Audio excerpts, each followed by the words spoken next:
Okay, let's quickly talk about some other different types of loans, if you will. So let's think a little bit about leasing versus purchasing a car. Obviously it's an alternative. Usually has some kind of a lower down payment, and of course at the end you just return the car at the end of the lease.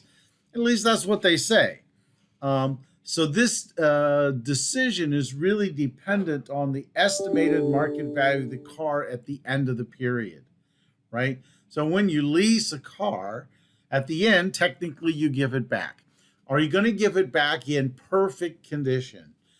Most, as far as almost all leasing arrangements have maximum amount of miles that you can put on.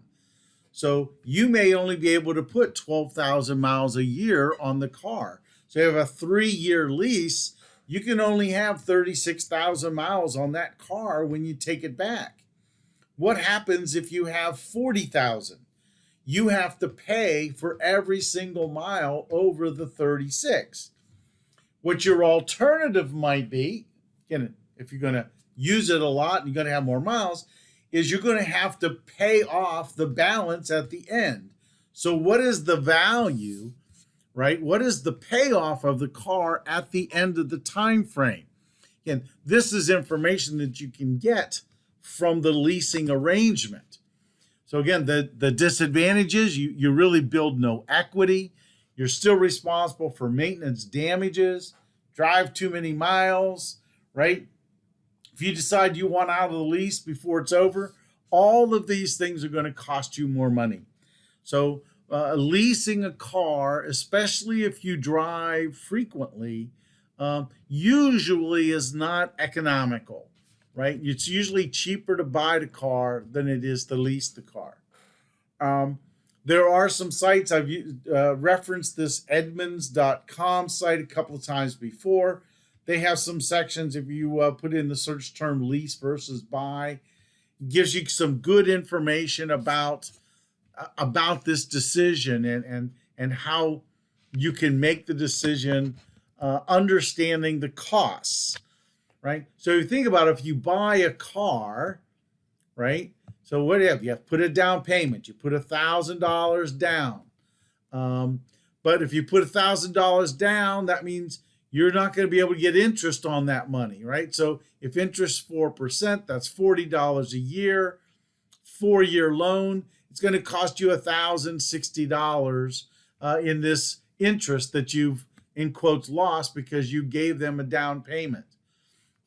The total monthly payments, say it's $412 for the car. That's $19,776 for the car. The total's $20,000 something. And again, if you assume that at the end of the time frame, the car would then be worth $10,000, the total cost of this car is about $10,936. What alternative could you have for the lease? Again, for this lease, again, you're going to have to put a security deposit down most likely. Again, since they have your deposit, you're going to lose that interest, right? So again, it's not much, $32 times 4, it's $128. If you make $300 payments for 48 months, $14,400.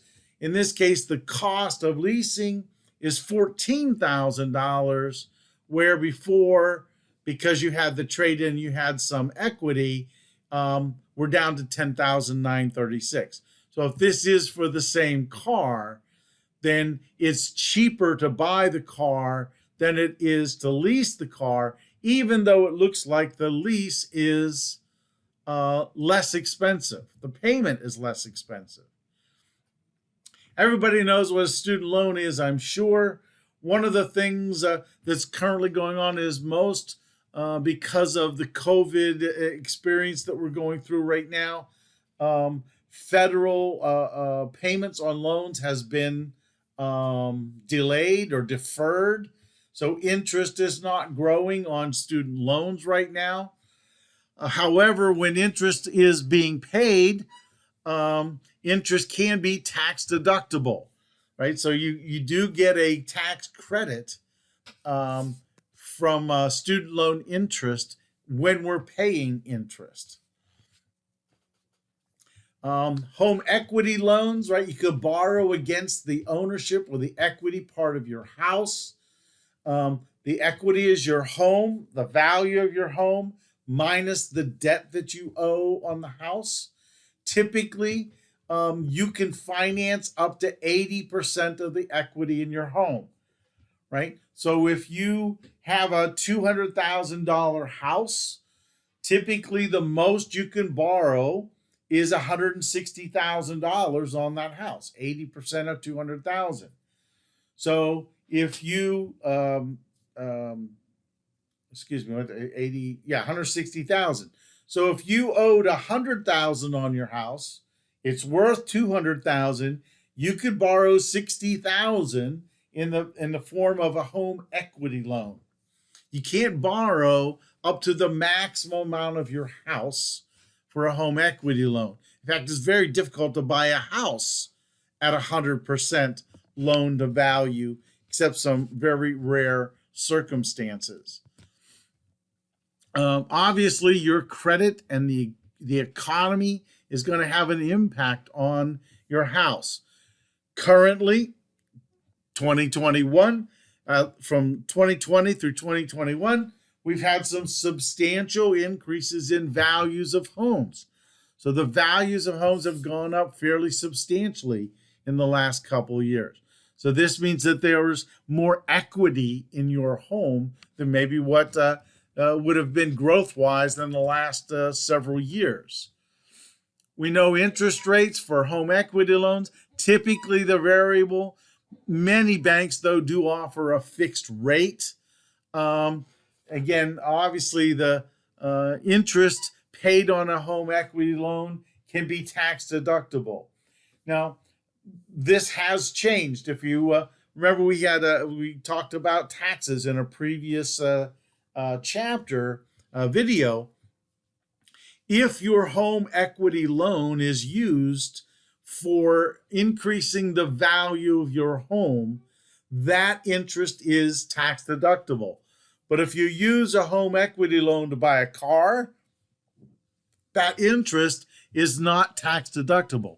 Now, I'm not sure how they're going to know, but that's what the current tax rule is, that only equity or interest paid for value in your house is the only interest, or is the only only interest that is tax deductible on a home loan. One thing I do want to mention is the thing's called a payday loan, right? These are short-term loans, usually get them in advance of a paycheck. They are absolutely the most evil things in the world. Typically, the interest is in the hundreds of percent in an APR. It doesn't seem like a lot, right? You borrowed $200 for the week, but they charge you $10. So $10 isn't much. You got $190, got you to the next paycheck. But now you got to pay back the $200, right? Now, if you did that every single week, that's $20 a week. That's $1,000 a year you would pay in interest when you're only borrowing $200. That is extremely high interest rates. You're better to go to family or friends, or even use credit cards if you had to. If you have to borrow money, a payday loan is just the worst place to go. This also goes for title loans on cars, etc. So what kinds of decisions do you need to make, right? How much money can you afford to borrow on a personal loan, right? If you get a personal loan, should you pay it off early?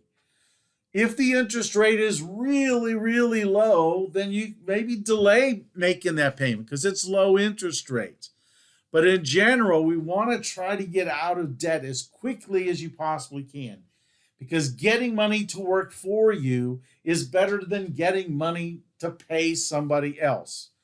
The interest that you earn from investing in mutual funds, stocks, bonds. That is money coming to you. Interest expense from loans is money going to somebody else. So the objective always maintain a moderate amount of debt. Try to get out of debt as soon as you possibly can. You definitely don't want to try to retire and have excessive amounts of debt during retirement. Thanks a lot. I look forward to seeing you in the next video.